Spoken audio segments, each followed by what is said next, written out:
Hi, so today I'm going to show you how to make a little notebook, and these are really fun to kind of just keep around on your desk to take notes on, doodle. You can make these with your kids and keep one near their homework station or their homeschooling station if they're learning from home this semester. But these are kind of fun to keep. Since we're kind of in the middle of a pandemic, right? Well, we're not kind of, we are in the middle of a pandemic right now, and because we're not always in tune with what kinds of marks we're leaving around us, this is a really nice way to kind of mark your thoughts and your doodles and your to-do list that will kind of one day remind you of what this time was like. So just a quick little notebook. These are made with cardstock on the outside. You can use cardstock if you'd like, but if you don't have any cardstock, you can use just some heavier weight paper or even just regular weight paper. If I don't have any cardstock on hand, I like to find some colored copy paper that works to serve as the outside.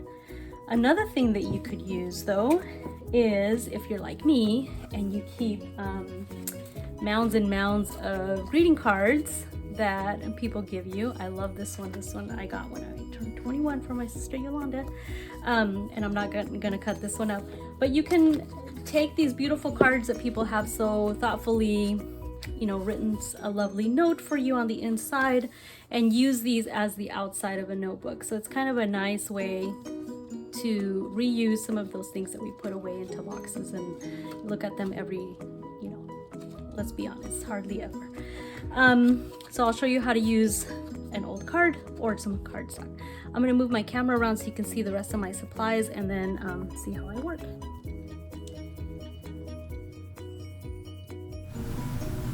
So what I'm picking out here is looking at the two different kinds of cardstock that you can use.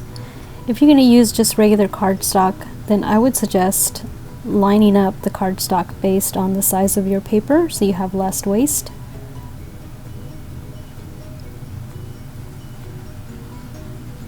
So you could do it landscape or portrait size depending on how you want your notebooks to lay out. But what I'm going to do is I'm going to use a gift card or a greeting card. And even though it might seem counterintuitive, I'm going to ask you to cut the front and the backs. The reason we're doing this is because we want to leave a little bit of a gap between the two pieces, which will allow us to create a spine. You can use different kinds of tape. I used fancy duct tape on this one. Mailing tape works, so does packing tape or masking tape, which is what I'm going to use today. It's less sticky, less messy, comes off pretty easily. And then before I tape these back together, what I'm doing is I'm making sure they're aligned, and I'm leaving about 1/8 of an inch or so in between, which will allow me to kind of create that space. I don't know why I went looking for a ruler just to tell you how wide it was, but you can just eyeball it.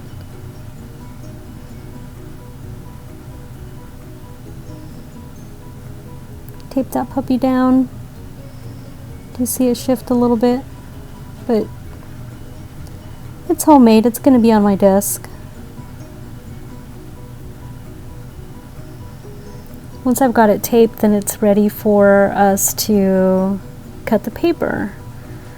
In this case, I'm using a newsprint style of paper that I got picked up from Muji.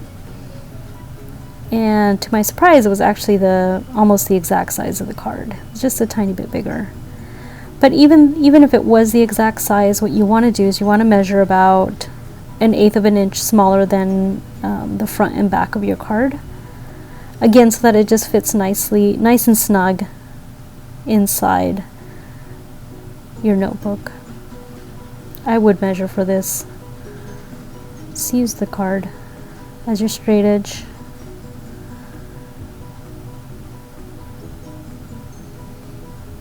I had the worst scissors here. I don't know why I didn't just grab a better pair, but I guess this just goes to show that you can use whatever you have next to you.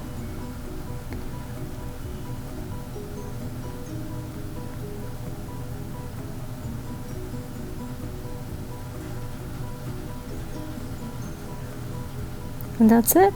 Press the edges down nice and flat, and then you'll see that it's going to fit really nice and smooth inside. We created a spine when we left that gap.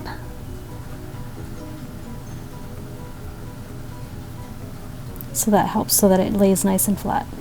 So of course, you're not going to have a stapler probably at home that can reach all the way in there and staple that up. So I'm going to show you a trick. To do this trick, I'm using a piece like a mailer that's nice and squishy. You can try using a piece of foam if you have some foam sitting around. I actually do have a piece of foam that's from like a laptop carrier. Make sure your laptop isn't inside of there. Or the other thing that works really nicely is to use one of those gum erasers. So what you want is you want something that's going to allow you to staple from the back to the inside, and you want it to remain unfolded. So typically the bottom of your stapler folds the ends of your staple so that it grips onto your paper, right? Well, we don't want it to fold. We just want it to go straight through so that we can fold it ourselves. So I'll show you how I did that, how I'm gonna do that. Okay, make sure my paper is nice and even. And then I'm going to use my stapler, and I would just want to give it 2 staples for this side, probably do one here and one there. So I'm going to staple through, and remember that we don't want the ends of the staple to fold, so they're just going to be sticking out kind of.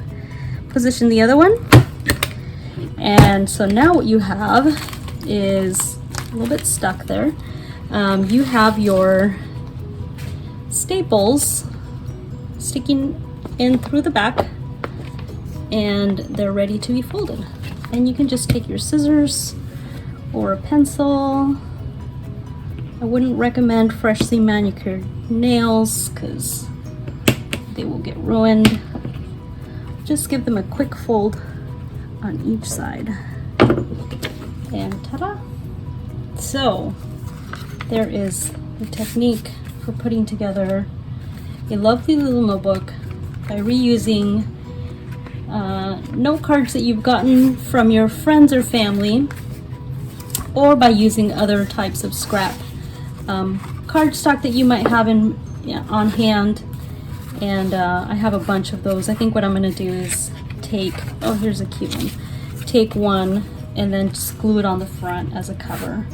The one that I made today, actually, I already labeled it, September 2020, anticipating tomorrow's start of a new month, where I can just keep track of notes and thoughts and doodles and my to-do list. All right, I hope you make a notebook. If you do, I'd love to see a picture of it.